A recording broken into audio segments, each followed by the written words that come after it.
ఇది వాళ్ళకు బలాన్ని ఇచ్చిందని చెప్పవచ్చు. అయితే ఒక రకంగా మనం చూస్తుంటే కాంగ్రెస్ కి ఎడ్జి ఉంది.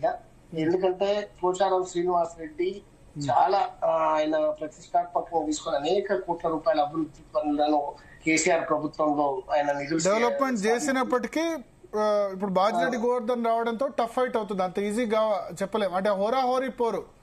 ఎడ్జ్ ఎవరికి ఇస్తారు? కాంగ్రెస్ ఎడ్జా బీఆర్ఎస్ ఎడ్జ్ ఇస్తారా మీరు? కాంగ్రెస్ ఓకే. నెక్స్ట్ బిచ్కొండ ఏది ఎల్లారెడ్డి నియోజకవర్గమా? బిచ్కొండ చూసుకుంటే మాత్రం మనకు అది కొత్తది, మొన్ననే ఏదైతే ఇప్పుడే కొత్త మున్సిపాలిటీ అది. ఏ నియోజకవర్గం అది? ఎల్లారెడ్డి నియోజకవర్గమా? లేదు, జుక్కల్ నియోజకవర్గం. అది 12 వార్డ్స్ ఉన్నాయి, కొత్త నియోజకవర్గము. అయితే ఇక్కడ ఏంటంటే కాంగ్రెస్ లక్ష్మీకాంతరావు తర్వాత ఇక్కడ హనుమంత్ షిండే మధ్య బీఆర్ఎస్ కు కాంగ్రెస్ కు మధ్య బీజేపీ ప్రభావం లేదు. బీజేపీ నుంచి కూడా చాలా మంది తక్కువ మంది పోటీ చేస్తున్నారు. అయితే ఏదైతే బీఆర్ఎస్ నుంచి అన్ని స్థానాలు 12 పోటీలో ఉన్నారు.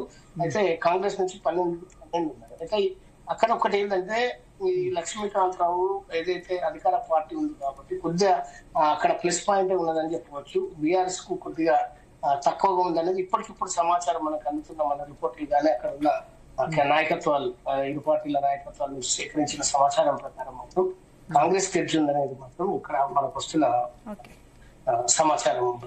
అయితే ఒకటి ఇక్కడ చెప్పుకోవాలి ఏంటంటే ఇక్కడ అటు ఏదైతే మహారాష్ట్రకు సరిహద్దు ప్రాంతాలను బిచ్చుకుందాం, అదంతా ఏదైతే కొద్దిగా బీజేపీ ప్రభావం నిలుస్తుంది అన్నది మొన్న అనుకున్నప్పటికీ కూడా సరైన నాయకత్వం లేకపోవడం, ప్రధానంగా అక్కడ బీజేపీ సరైన నాయకత్వం లేకపోవడంతో ఈ పరిస్థితి బీజేపీ. హనుమంత్ షిండే మంచి 2 సార్లు గెలిచారు కదా, ఏం ప్రభావం ఏం లేదు జుక్కల్లో.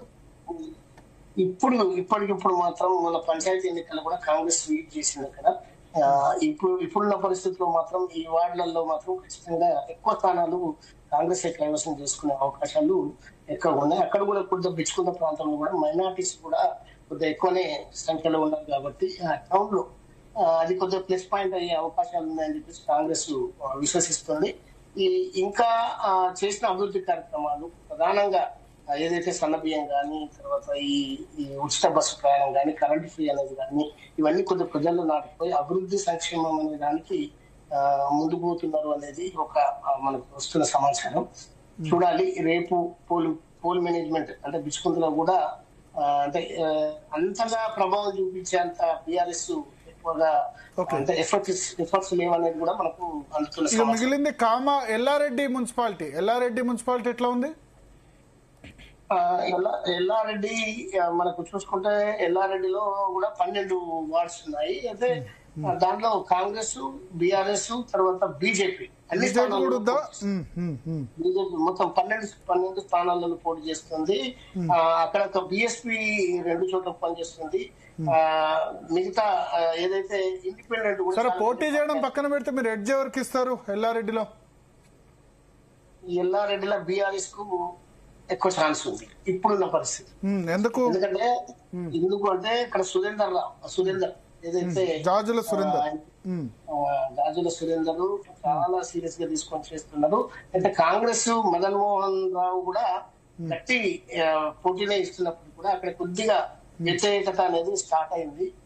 ఎల్లారెడ్డిలో కొద్దిగా బీఆర్ఎస్ వైపు గాలి వీస్తుంది. బీఆర్ఎస్ కే కొద్దిగా బలమైన నాయకత్వం అక్కడ పనిచేస్తుంది. కాంగ్రెస్ షాక్ తగలొచ్చు. ఒక రకంగా చెప్పాలంటే కాంగ్రెస్ కు షాక్ తగిలే అవకాశాలు ఉన్నాయని కూడా చెప్పవచ్చు అనేది మనకు వస్తున్న సమాచారం.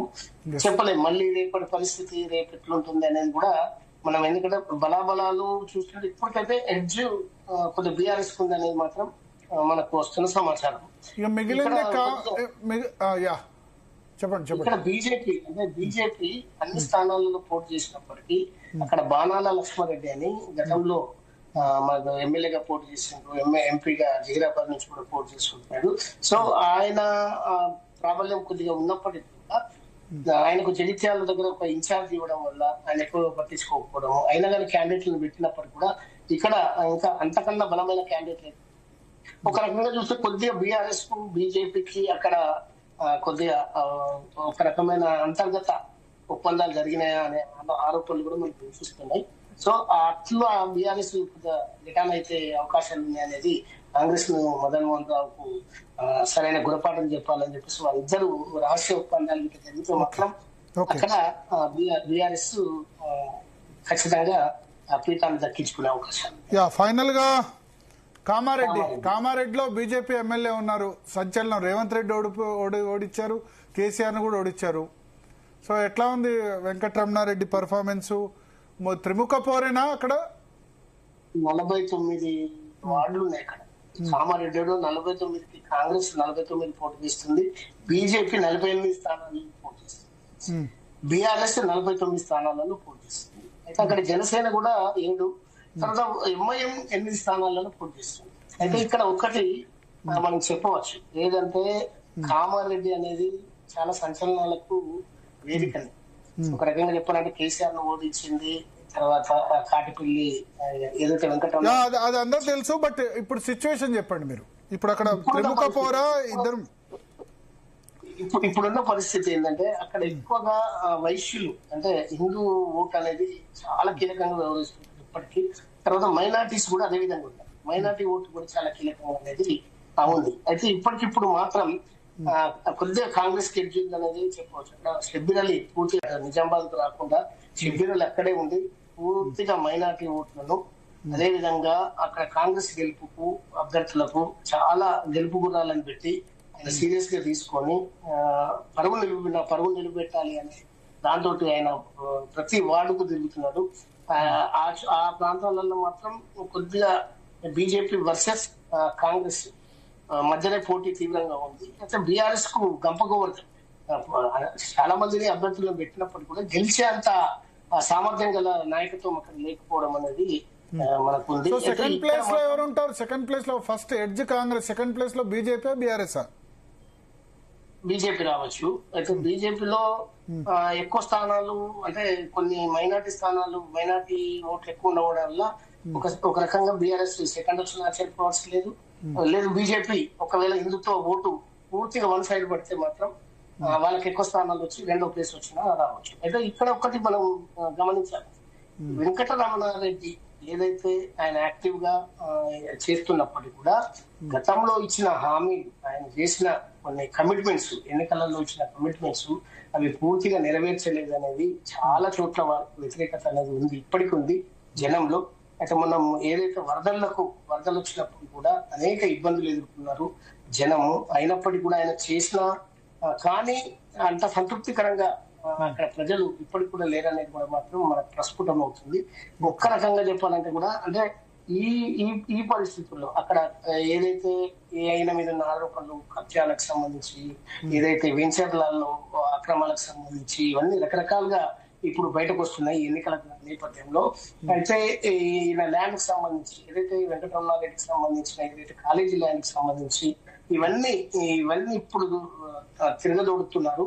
అయితే ఇది కొద్దిగా ఆయన మీద ప్రభావం పడుతుందా, లేకపోతే ఆయన అభ్యర్థుల మీద ప్రభావం పడుతుందా అనేది మాత్రం ఓట్ల రూపకంలో ప్రజల నాటిని మనం అప్పుడే చెప్పగలుగుతాం.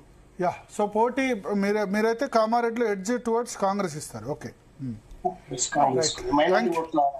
Right. Thank you Sailu. So మొత్తానికి నిజామాబాద్ కార్పొరేషన్ లో బీజేపీ, ఎంఐఎం, కాంగ్రెస్ 3 మధ్య పోరు నడుస్తుంది. MIM clear, BJP clear, Congress కూడా కొన్ని చోట్ల గట్టి పోటీ ఇస్తుందని చెప్తున్నారు. తర్వాత మిగతా కార్పొరేషన్స్ చూసుకుంటే ఆర్మూర్లో బీజేపీ వర్సెస్ కాంగ్రెస్ ఉంది, బీఆర్ఎస్ అక్కడ పెద్దగా పోటీనివ్వట్లేదని చెప్తున్నారు. భీమ్గల్లో కాంగ్రెస్ వర్సెస్ బీఆర్ఎస్ కనిపిస్తుంది, బీజేపీ పెద్దగా లేదు. బోధన్లో Congress versus BRS versus BJP నడుస్తోంది. ఎల్లారెడ్డిలో బీజేపీ వర్సెస్ బీఆర్ఎస్ నడుస్తున్న పరిస్థితి. బాన్స్వాడలో బాజిరెడ్డి గోవర్ధన్ గట్టి పోటీ ఇస్తున్నారు. అట్లాగే బిచ్కొండలో కొంత కాంగ్రెస్ పార్టీకి ఎడ్జ్ ఎక్కువ కనిపిస్తోంది. సో ఈ విధంగా అంటే నిజామాబాద్ జిల్లా మున్సిపాలిటీస్ అన్ని కూడా ఈ విధంగా ఉన్న పరిస్థితి.